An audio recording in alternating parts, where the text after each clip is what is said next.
Tagbilaran pa rin pala to.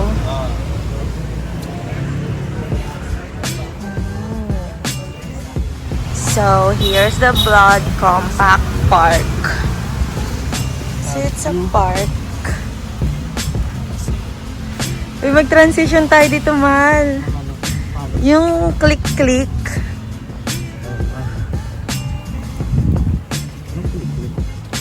Yung yayakap ako sa'yo. Wala, park ko lang. Ayun, may tubig. Punta tayo dun.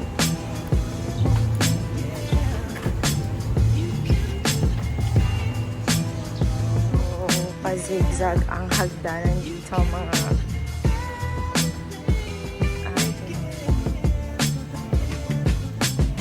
para kahit paano naman maano natin. So guys, this is the Blood Compact Park. Simple lang siya pero maganda din. Like maganda rin siyang pakuhaan ng video, ng photo, depende sa diskarte nyo. Tsaka walang tao, di ba? Ganda rin siya. Pwede ka yung gumawa ng film dito or whatever. Maganda siyang gawan. So, it's like that. So, parang siyang stage. Alam mo yun sa may luneta, yung parang may ganito dun eh. Oo. So, lawak.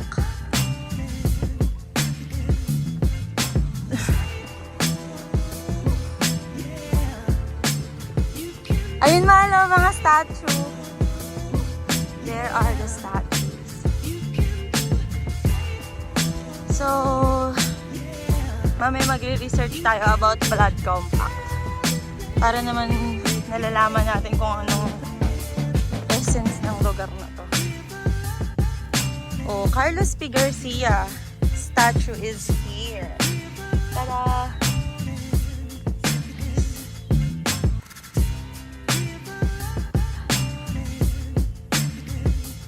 Dato si Katuna. And the others, I don't know them. Dato si Gala.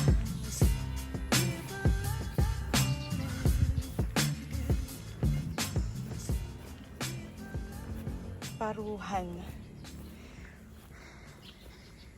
Tamblot.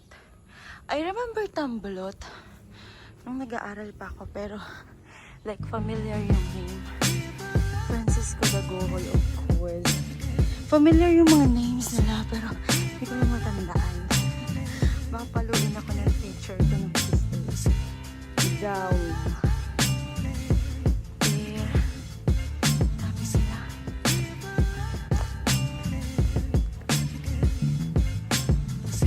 Mahal, hello ka!